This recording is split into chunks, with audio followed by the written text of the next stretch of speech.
and last minute decision to film a video and start a channel, I decided to start with my favorite kind of video, which is best books and worst books of in a year, 2020 in this case.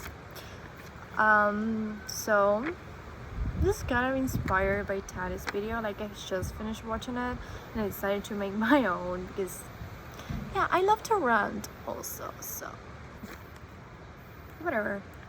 So I'm gonna start with the worst books I read last year. Most of these are 1 star.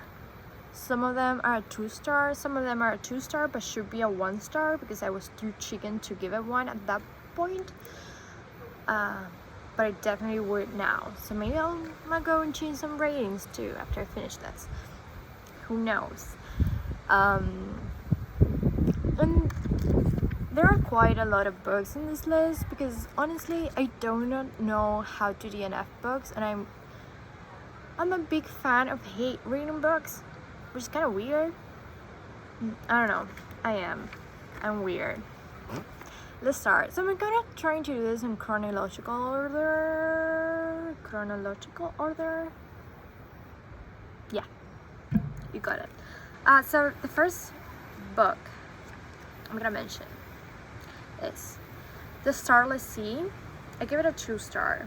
This book was so pretentious, like so pretentious. Like it invented the word pretentious. It was like that. So I read like at the beginning of the year, like maybe April, so I don't remember much. So yeah, but the thing is, this book had pages of descriptions, like 1 whole page of a description, and like I do not need that much of a description. Like if you have a paragraph of describing just 1 thing, it gets boring, and it's usually pretentious because it's written in a way to be pretentious and like yeah, sound smart or whatever, using words that you would never use. And like 1 whole page of that is way too fucking long, like way too fucking long. And yeah, and it's like the author forgot that there was more to a book than descriptions, because I'm gonna give her this, and it's that the setting is beautiful and amazing and it sounds incredible. Like the main character gets suddenly thrown into this world where like you live inside of books, and there's a book that like tells a story, and it's also written in a non-linear form, so it could get confusing sometimes, but that's not even my like big issue with it, because I don't mind non-linear books. I actually quite enjoy them, even if they're sometimes confusing. It's fun. This was not fun at all.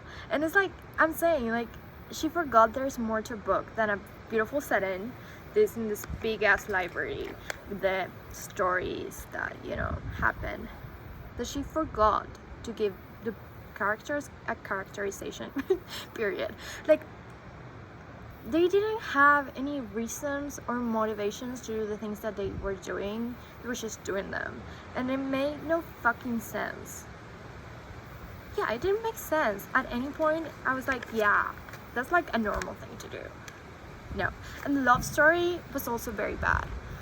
It had no development, and it's like suddenly at like page 200 they said, oh, you know what, maybe we should kiss. Very weird. Also, yes, this book was very long. I'm not sure how long, but I'm guessing like 400 pages. In my memory, it was that long. I don't know. Maybe check that. Yeah, definitely check that. So yeah, I give it actually 2 star, but maybe it didn't deserve that. It was boring. It dragged. It was pretentious. Maybe I should give it another chance because a lot of people love it. I feel like maybe no, actually no, the book was bad. I'm still on the fence if I should read The Night Circus, that is also by Erin Morgenstern, because people say it's also pretentious and kind of like similar to The Starless Sea in the way that it's written, but a lot of people love it, and I don't know much about the plot, but I think I might enjoy it, so I might read that at some point. But yeah, next book. It's actually a series. And if you know me, you already know this was gonna be here. Shadow and Bone. Oh, how I hated Shadow and Bone. I didn't hate that much the first book because like until the halfway point I was really enjoying it. But then Rain and Rising was awful, ruined my life. Yeah, bad. And was the second one, Season Storm, was also boring. The thing is, I started these books thinking that I was gonna love them because I had read the previous year, I had read Six of Crows and Crooked Kingdom and really loved them. And when I read them, I didn't know that, you know, Shadow and Bone was a thing. I read them thinking they were their own series, but okay, calm down. And then thinking they were their own thing and really loved them, like easily one of my favorite books. So then I found out that Shadow and Bone was a thing, and I said, okay, I'm gonna read them, I'm gonna really like them. And boy did I not. Okay, so my thing, the Darkling was a bland motherfucker. Like, people love him and I don't understand why. Who's bland, boring, horrible villain, barely a villain, had no characterization, and him and Alina had no chemistry. I'm sorry if you're a Darkling stan. They had no chemistry whatsoever. And my thing is with the whole thing about him and Alina is that she was like, at some point at the beginning of the book, like until the halfway point when she finds out he's evil, she was like, literally before she found out, the paragraph before that, she was telling me how in love she was with him and how beautiful and amazing he was. And then Baragara, I don't remember her name, but if you read the book, you know what I'm talking about. She tells Alina that the Darkling is in fact evil, which I don't know why she was surprised with that name, like the Darkling. Why would anyone think that someone named the Darkling was the good guy? Someone shut the... Yeah, darkness, my friend. How soon did that happen when I was talking about the Darkling? Fate. I really think I'm really funny. I'm not funny at all. So yeah, so she gets told that he's evil, and immediately she turns to him and she's like, yeah, fuck the Darkling. It was like, you were just telling me how great he was. How can you just suddenly hate him? It made me want to check the book out of that window, but I was reading any book on my phone, so I couldn't really check it because, you know, I need my phone. But I really wanted to. Like, really wanted to. I hated that book so much. So I finished it. And the other thing I have with Shadow and Bone is that Lei keeps telling me the Darkling is bad and evil. But she doesn't show me. She tells me for a long while. She just tells me, oh, he's evil. He's the worst. But he doesn't do anything evil at the beginning. I mean, yeah, then he massacres a lot of innocent people. So he's evil. Yeah, you know. And that wouldn't be enough for me to hate him. Oh, that sounded horrible. But yeah, I don't really care about morals when I'm reading a story. Not really. Like, I love a good villain. He was a bad villain though. Like, he was bland and boring. And even the fine, make me your villain quote, which sounds kind of interesting when you just hear it, but when you're reading it, it's just boring and not doesn't give me any feeling. Doesn't do anything for me. And then Season Storm happened. I don't remember anything about that part. But then Rain and Rising happened. And first of all, I listened to the audiobook, and the voice that whoever narrates it, that's for the... I don't remember the name they give it in the book, but the priest that is kind of Russian is horrible. Like, worst thing ever. Truly the worst thing. And yeah, talking about the priest, he was supposed to like worship Alina, but he kept going over her and like not giving her a chance to say or do anything. Like Alina as a main character was also very annoying, and like I don't want to say weak because she wasn't weak. She had a lot of power, but she was like she let everyone step over her. Like that's the thing. She didn't have strong personality at all. Yeah, that's the thing. That was way too harsh. And don't even get me started on Mal and Marina. Like I did not like the Dark Lane, and I already talked about that. But Mal and Alina, hated that. Yeah, and then I am become a blade tattoo. Why? Oh, just why?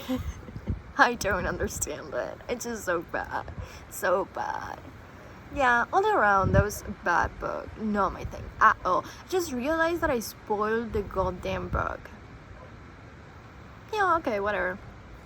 Don't read it anyways, it's bad. I know the TV show is coming out soon, April, and I'm gonna watch it. I'm interested to see what the fuck they're gonna do, if they're gonna fix anything. Gonna give, Ben Barnes is gonna give the Darkling some flavor or something. Also I'm very interested and curious about what the fuck they're gonna do to like merge Six of Crows and Shadow and Bone, but we'll see. I think they're gonna fuck it up though. I really do. I'm just gonna mention this, that Genya and Zoya are the only redeeming qualities of Shadow and Bone. Those are my bitches and I love them. Yeah. Also, in case you actually want to read it, though I don't know, I wouldn't understand why would you want to read it after I said all those awful things about it, and I basically spoiled the whole thing. But trigger warning for sexual assault in Shadow and Bone. Next book on my tiny little list, yes I have it written down, is The Ballad of Songbirds and She Things. But the like prequel to Hunger Games, origin story to Prisoner Snow. I give it a 1 star. Why did I give it a 1 star? I don't remember. I don't remember anything about this book. Just that it was boring and bad. Like, in the first place, who even wanted a story about Prisoner Snow? No one. And like in the story, we all know that Prisoner Snow is a piece of shit and a horrible person. But like in his story, like when you do an origin story about a villain, you are expected to give me the reasons behind the villain's actions, like a justification, like why does he think he's right and why should I not hate him. And it didn't give me that. It didn't give me anything, honestly. It was a kind of a love story. It was bad. It was just boring. Also, I listened to audiobook, and the man who narrates it, when he sings Lucy, is it Lucy? I don't know, don't remember. Lucy is a singer. Prisoner Snow's love interest is a singer, and the narrator sings her songs. Man, why? Why would you do that? That's just evil. Horrible singer, horrible book all around, 1 star. Reasons? I don't know. I don't remember. I don't even remember the name of the main character. So that's how unforgettable the book was. Also, Princess Snow's name is Connor something. Cornelius? I don't know. A horrible name for a horrible person. And also very pretentious. Why would you call anyone that? I can't even pronounce it. I don't remember. Well, to be fair, I can barely pronounce anything that I'm saying. So, whatever. Oh, next on my list is I'm so sorry to my friends. But it's Akutar, but mostly Akawar. I read Akatar mainly because everyone talks about it, and it was, you know, it's a fun favorite book, kind of. I just think you all motherfuckers have horrible taste. Akatar, I give it a 2-star, but mostly because I was too chicken to give it a 1-star at that point. The book itself was not that bad at the beginning. Like, the story was kind of boring, kind of, you know, your usual fantasy book, nothing new, nothing interesting.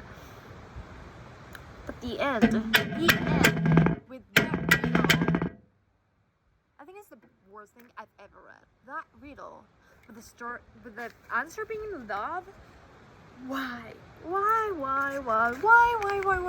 would you do that to me? To anyone?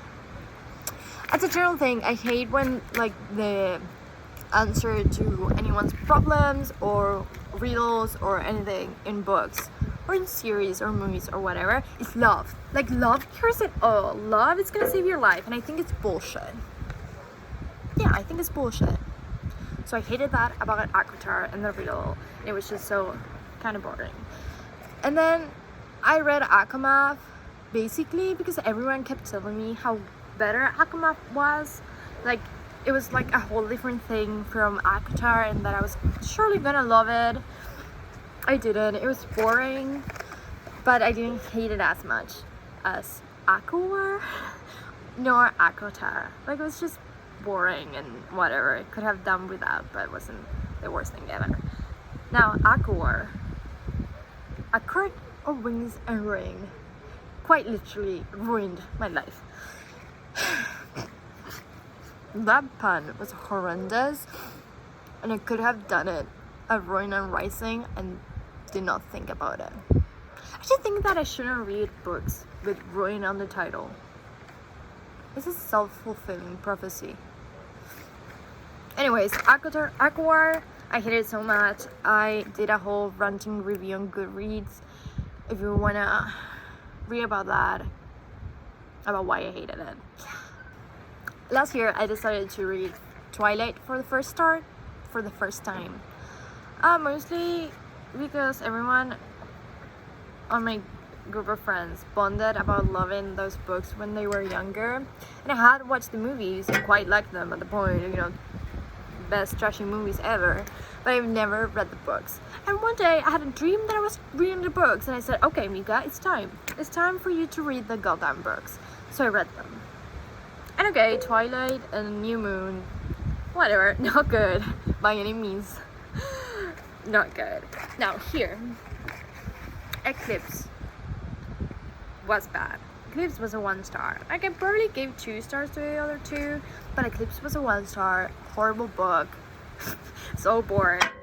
And you know, the whole thing, Edward was very problematic and toxic in this section of the series, and the only redeeming parts that like kind of enjoyed were the ones where she's with Jacob, like maybe like having kind of a romantic relationship, but not really, because do anyone think that Jacob had a chance in those books? No. Yeah, but he was like the only interesting part, enjoyable part. So yeah, I give it 1 star. It was boring and just, I hated Edward. Every time he opened his mouth, I wanted to die. Honestly. Just die. Fucking asshole. And he's gone for most of the book too. And she's just very depressed, I guess. But it was just boring.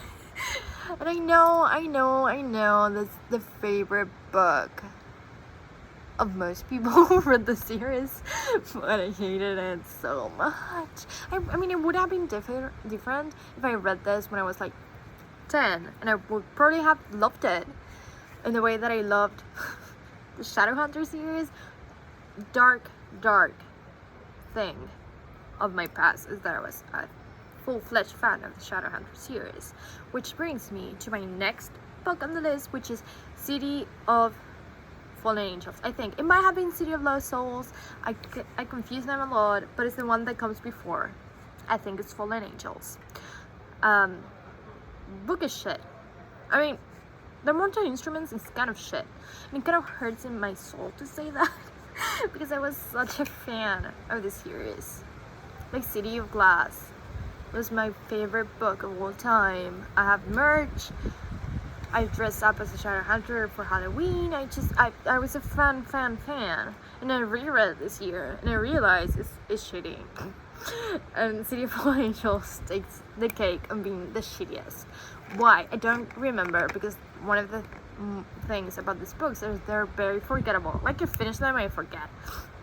But anyways, luckily for you, or unluckily for you, I guess, we have a lot of live shows. I don't know, like 9, where me and my group of friends read one of these wonderful books by Cassandra Clare each month. So if you wanna know why I hate City of Fallen Angels, you can watch that. And the last book on this list is In Watermelon Sugar.